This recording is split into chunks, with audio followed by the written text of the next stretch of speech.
Hello and welcome to Beacon Pines, where we are about to enter our grandma's, Luca's grandma's secret lair. And we're about to find out whether she is a supervillain or a superhero.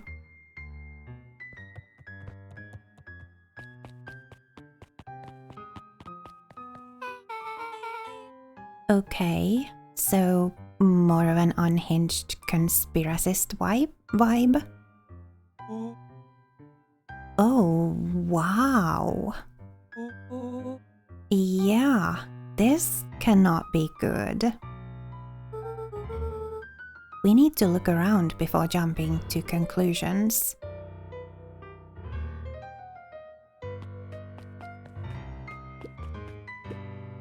Luca jostled each cabinet drawer in turn. Only one was unlocked.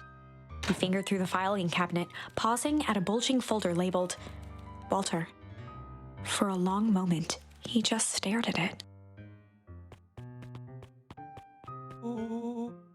What do you got there? It's my dad. Looks like some of his old medical files. Your dad was a doctor? Luca nodded and caressed the label with his thumb. Well, are you gonna read it? Here, let me help. Rollo swiped the folder from the drawer and began leafing through the pages. He whistled to himself, barely looking at the text. How about you actually read some of it? One sec. Dense documents such as this are a lot like a cheeseburger. It's best to skip straight to the middle. That's where all the meaty bits live. Wow, I had no idea we were in the presence of the preeminent scholar in dense documents. And cheeseburgers. By all means, proceed. He stopped at a page and mimed, holding up a monocle. Ah, here we are. Follow-up examination of Terence Wilby. Patient shows further signs of paleness and malaise. Body temperature continues to drop. He now describes soreness of muscles and joints. This is similar to the symptoms exhibited by Mrs. Wilby just a few days past. Still waiting on lab results from Joseph. Rollo looked up with heightened surprise. See? Creepy. Yeah, that's kinda disturbing. Who's Joseph? That's Mr. Nuncreed's name. Wait. Rollo's finger traced across the page. There's more scribbled in the margins. Could it be contagious? Mr. Wilby claims the tap water at his home has been contaminated. Perhaps environmental? Lab results only raise more questions. It's like he came back to his report later and made those notes. So it might be related to something else. Rollo scanned through several more pages. Here, the writing looks shaky. I just couldn't help her. This disease, or whatever it is, progresses so fast. And with his wife passing, Terence's condition follows close behind. Exacerbated by the loss. Enough is enough. I need to take matters into my own hands. Luca, staring blankly at the cabinet this whole time, spoke softly. What does it say next? Rollo rustled the folder, trying to loose more pages. That's where it ends. What? There has to be more. Luca frantically shoved the remaining cabinet folders, trying to find another labeled Walter. Luca, I think that's the only one. It's alphabetical, see? What did he mean, enough is enough? How did he take matters into his own hands? This is bullshit. Luca slammed the drawer shut.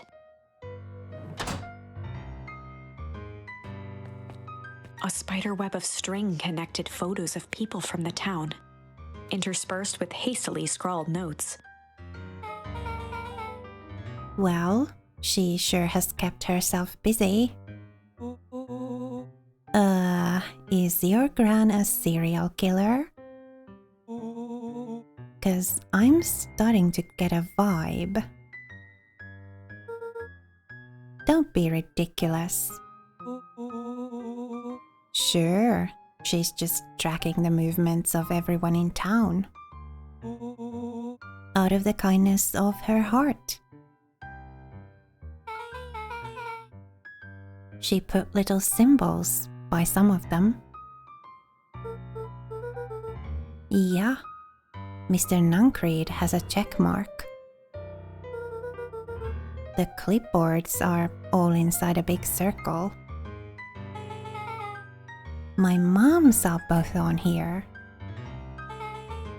Both with question marks. Gus Valentine has a question mark. Eris has a question mark that's been crossed out. Mr. Kerr has a bullseye. The killer has chosen her next victim. We don't know what any of this means. Whatever it means, it's probably not good.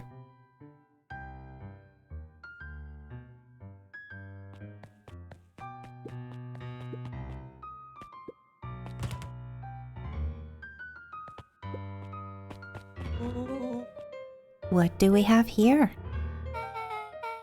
Barrels marked caution, explosive. And jam jars? That's enough jam to feed the whole town. What kind of incendiary jam is your Gran making? She wouldn't have had me walk around town delivering bombs. Right? Only one way to find out. Rollo casually spun open a lid and dipped his finger in the jam. Huckleberries? He smacked his lips. A hint of brown sugar? And ink? What? Rollo plunged his hand in the jar, fishing out a soggy slip of paper. Aha! Rollo offered the slimy note to Luca and licked his fingers clean. It's addressed to Mrs. Fratelli. A Gran jamgram. It says, last night I used the disguise Eris provided to scout the location. The timing window should be possible. Operation Sparkplug is a go. Oh man, are they doing a heist? Whatever it is, it can't be good. So, more a bombshell than a bomb, am I right? You're new here, so I'll let it slide. But I'm the bad joke guy around here.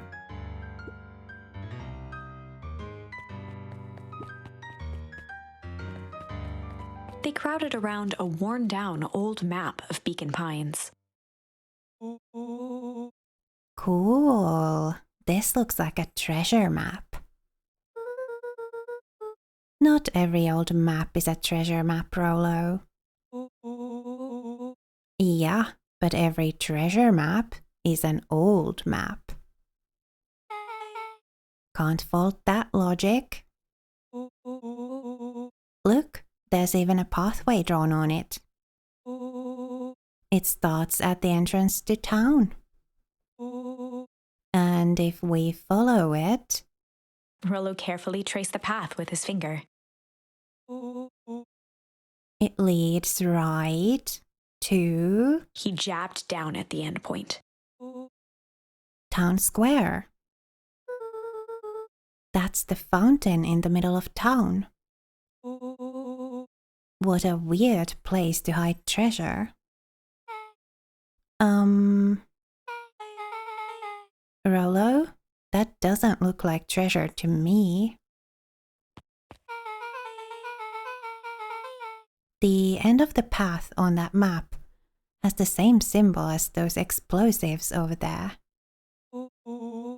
So, it's not hiding treasure. A real bummer. Rollo, what's the thing you've been excited about for the past month? The festival. Did you just say gulp? This feels like a gulp kind of situation. Everyone will be gathered near the center of town. She's gonna blow up the festival.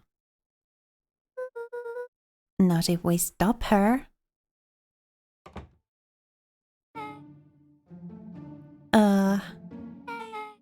What was that? Luca looked up from the map. What was what? No, I heard it too. That was the front door. Which means someone just shut the door. Which means someone's upstairs. Shh, quiet. Hit the lights. Beck flicked off the light, and they became statues in the dark.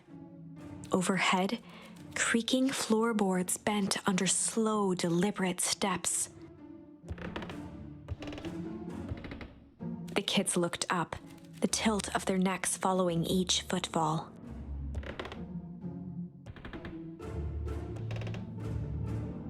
Then suddenly, it stopped.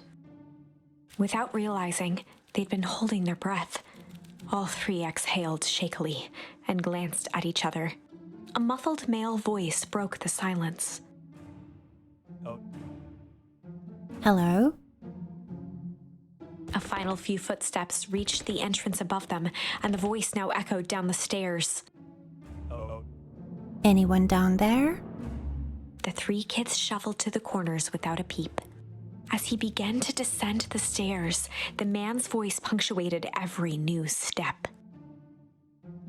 Thump. Yoo-hoo! Thump. I'm not here to hurt anyone. Thump. I'm just here to help. Thump. Just... Thump. At the bottom step, the man paused, squinting to search the room for signs of life. Huh. Guess it's nothing. Rollo shifted suddenly. Luca gave him an intense, chastising look and whispered through clenched teeth. Rollo, don't. It was too late. Rollo was already inching toward the stairway. He screeched as he charged toward the shadowy figure.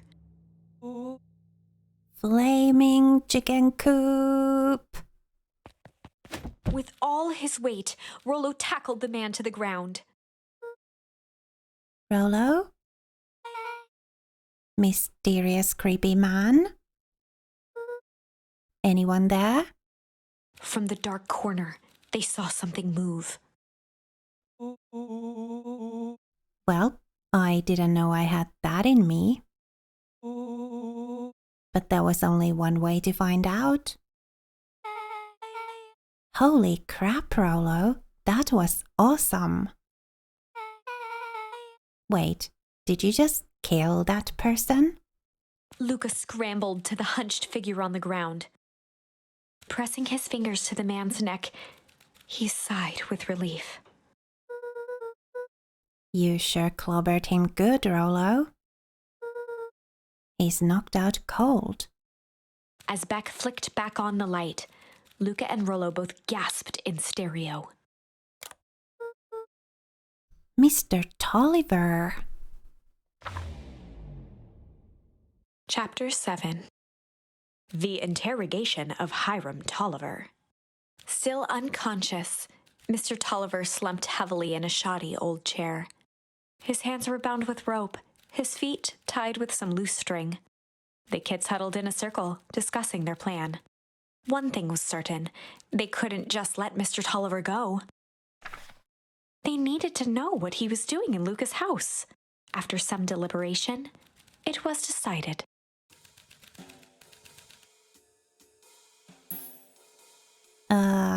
Good cop, chill cop, or good cop, hard cop?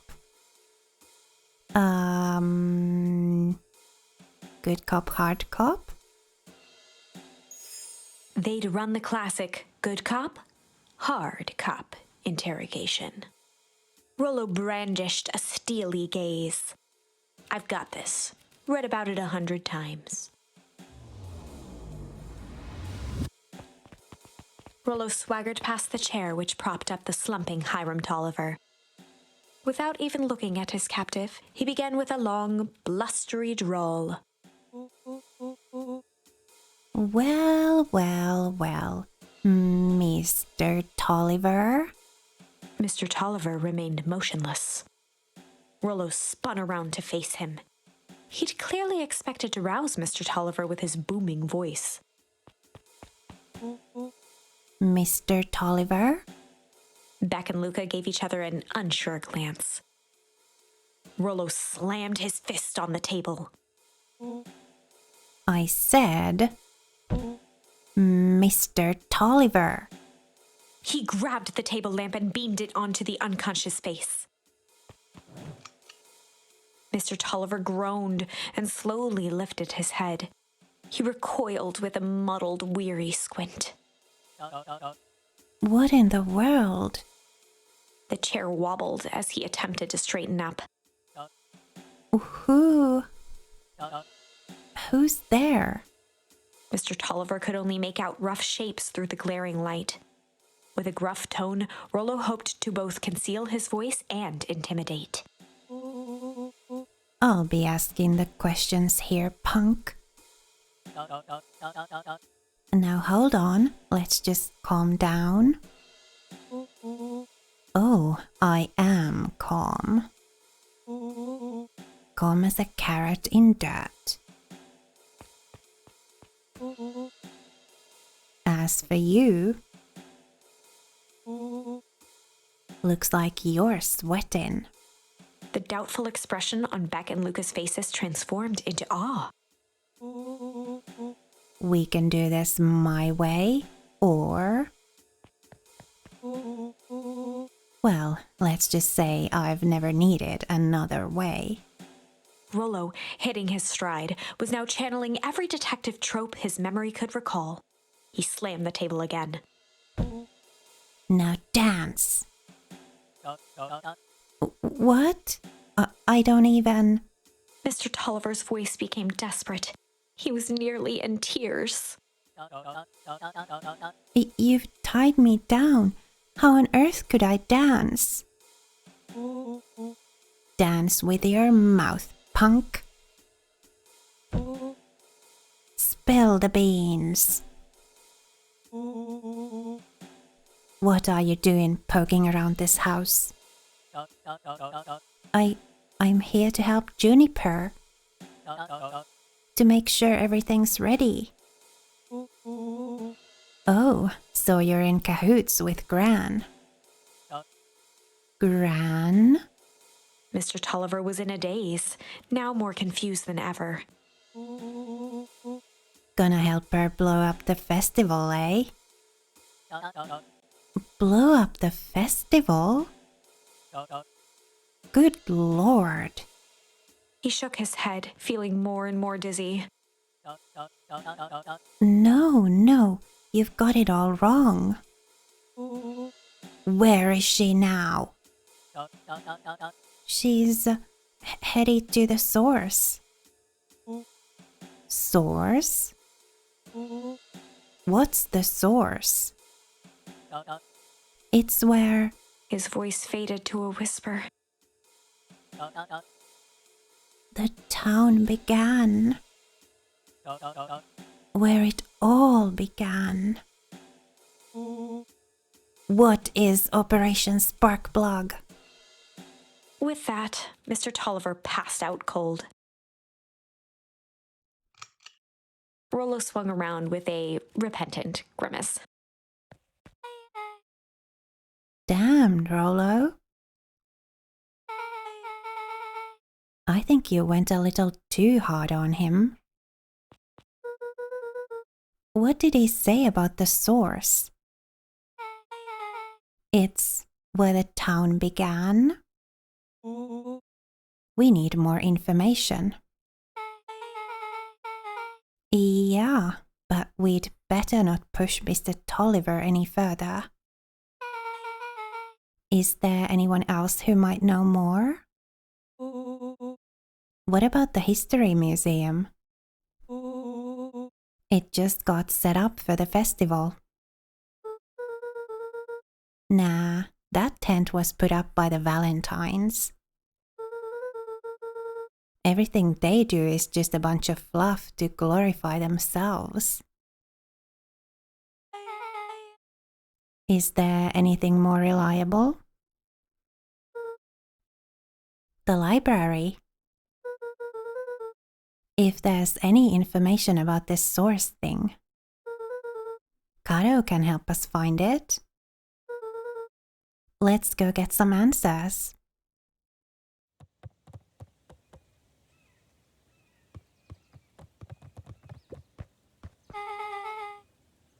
This is a dang nice library.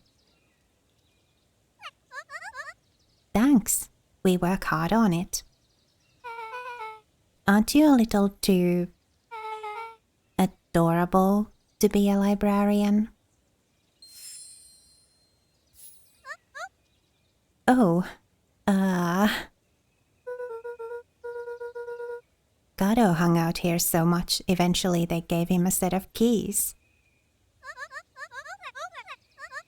I just keep an eye on the place for Miss Novak sometimes. They got you working for free? It's quiet, and I get access to all the books I can read. What more could a person want? Fair enough. What can I do for y'all? We need a favor. I already told you, Androlo. I can't put you any higher on the wait list for the next Hank Atomic. And if you're here with more candy, I'll have you know I can't be bought. Call it a personal code of conscience. Actually, we're looking to do some research. Now you're speaking my language. What are you looking for? That's the thing, we sorta don't know. What do you got on the history of the town? There's the county record archives. What's in those? Births, deaths, newspaper clippings, stuff like that. Pretty boring reading. But they do go all the way back to when the town was founded. Great, we'll start there. Chapter 8. 6 feet under, 3 towns over. The kids spent the rest of the afternoon combing through dusty piles of old county records, desperately searching for anything that could help them make sense of Mr. Tolliver's cryptic utterance. Luca tried to shake the thought of Gran's basement, but his focus wavered. Explosives, messages hidden in jam, dossiers on various town figures, and a corkboard threaded with photos. Gran was the only family he had left. He still couldn't bring himself to believe the worst. But the old map with the symbol of explosives in town square made that difficult. As the sun began to set, the kids were no closer to the truth.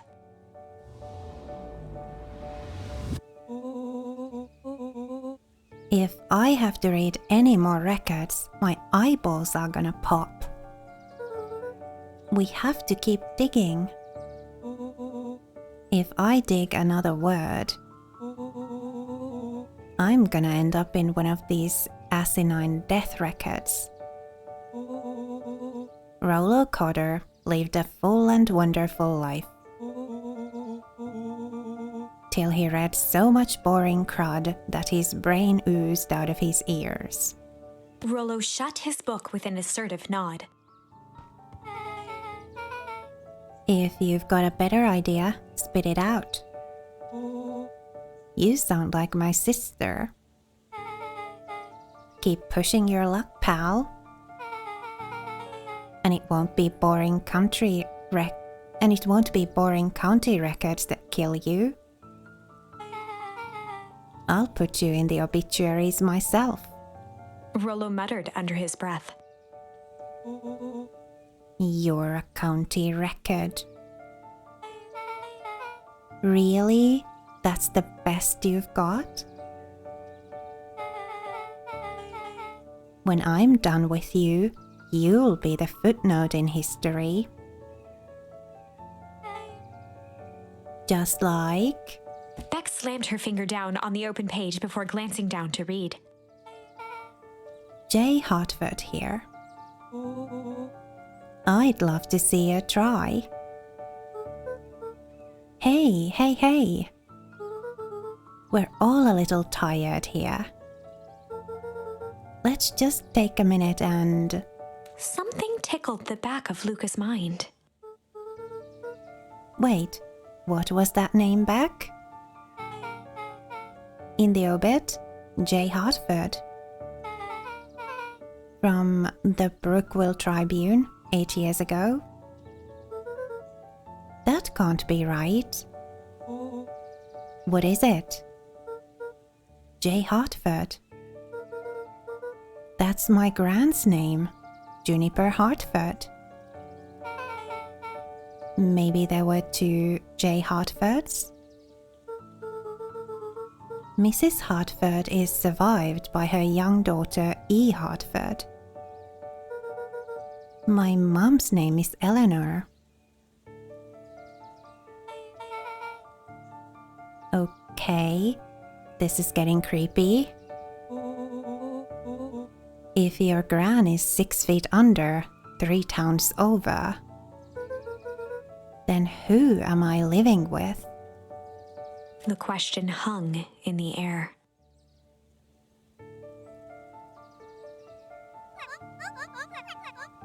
Alright, gang, I gotta close up for the night.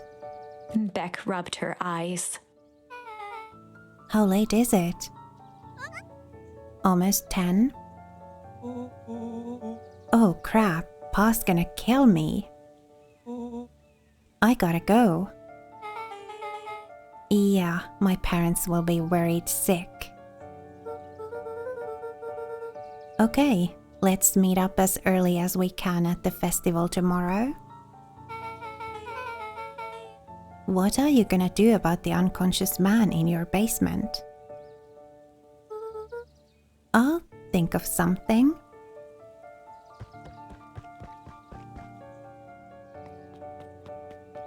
Luca's heart was pounding as he approached the house. If he was lucky, Gran, or whoever it was, hadn't gotten back yet. And of course, there was Mr. Tolliver tied up and unconscious in the basement. Dealing with him would be the first order of business.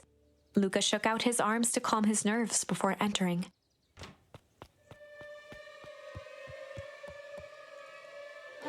He held perfectly still, tempering his breath, and listened closely. She was asleep. His only hope was that she hadn't found Mr. Tolliver before dozing off. Alright, hate to leave you on a cliffhanger like this, but we will check on Mr. Tolliver in the next episode. Until then, thank you so much for spending time with me here on the Mellow. It was lovely to have you. Please remember to be kind to yourself. Have a lovely rest of your day, and I'll see you next time.